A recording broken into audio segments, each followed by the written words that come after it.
રાજકોટમાં વ્યાજખોરોના આતંકમાં પરિવાર ફસાયો। વ્યાજખોરોએ યુવક પર જીવલેણ હુમલો કર્યો છે તેવો આરોપ છે। ભોગ બનનારના ભાઈએ ટુકડે ટુકડે 1 કરોડ લીધા હતા વ્યાજે।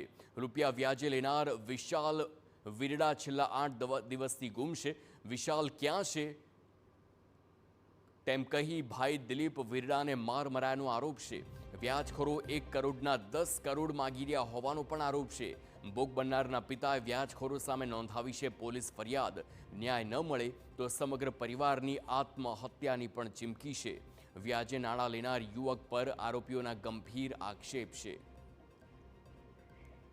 નાણાં વ્યાજે લેનાર યુવકના પિતાનું કહેવું છે કે વ્યાજખોરોએ નાણાં આપતા અગાઉ અમને પૂછ્યું ન હતું। હવે યુવક ગુમ છે અને વ્યાજખોરો અમારા પરિવારને ખોટો ત્રાસ આપી રહ્યા છે। યુવકે કેટલા નાણાં વ્યાજે લીધા છે તે અંગે પણ તેના ઘરમાં કોઈને જાણ નથી। ત્યારે વ્યાજખોરોએ એવો આરોપ લગાવ્યો કે તેના પરિવારે જ યુવકને ભગાડ્યો છે।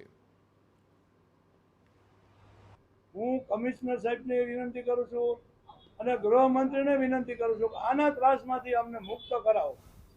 કેટલા રૂપિયા વ્યાજે લીધા હતા? વ્યાજે લીધા આ લોકો એમ કહે છે કે 1 કરોડ લીધા હતા, બરાબર છે, અને 10 કરોડ કર્યા, અત્યારે 10 કરોડ માંગે છે અને ભાવેશ મકવાણા 1 કરોડ ને 80 લાખ માંગે છે। હવે એવી આપણી પોઝિશન સાહેબ નથી, મારે કેવી રીતે દેવા? અને પૈસા દીધા ત્યારે મને એવું નથી કીધું કે તમારા છોકરાને 5 રૂપિયા આપી દઈએ। મને પૂછ્યું હોત તો હું 5 રૂપિયા દેવા ન દેત।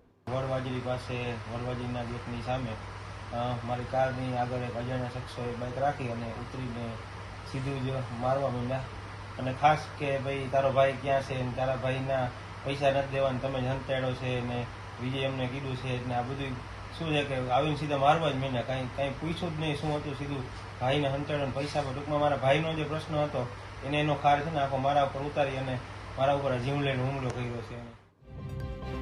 વિશાલ વિરડાએ ઘર છોડતા પહેલા લખેલી ચિઠ્ઠી સામે આવી અને તેમાં તેણે વ્યાજખોર તરીકે વિજય મકવાણા તેમજ ભાવેશ મકવાણા નામના ભાઈઓનો ઉલ્લેખ કર્યો અને તેમના ત્રાસથી જ ઘર છોડ્યાનું જણાવ્યું છે। વિશાલ વિરડાના પિતા વિનુ વિરડા દ્વારા યુનિવર્સિટી પોલીસ અને મેટોડા પોલીસ સ્ટેશનમાં ફરિયાદ નોંધાવાઈ છે। તો બીજી તરફ તેમના પર આક્ષેપ છે કે તે ભાવેશ મકવાણાનું નિવેદન સામે આવ્યું છે। તેમણે વિશાલ વિરડા પર મિત્રતાના નામે છેતરપિંડી કર્યાનો આરોપ લગાવ્યો। આક્ષેપ કર્યો છે કે વિશાલ અનેક લોકોના રૂપિયા લઈને ગુમ થઈ ગયો છે। વિશાલભાઈએ મને વિશ્વાસમાં લઈ અને મારી સાથે પૈસાનું ફ્રોડ કરેલું છે। એની મેં જોડિયા પોલીસ સ્ટેશનની અંદર અરજી પણ કરેલી છે, એની આ અરજીની નકલ છે। તો ખાસ સાહેબ એક નમ્ર વિનંતી છે કે મારા મોટા ભાઈ વિજયભાઈ મકવાણા ઉપર એ લોકોએ અત્યારે ખોટો ગુનો દાખલ કરાવેલ છે, જેમની અંદર 307 જેવી કલમો લગાવેલી છે।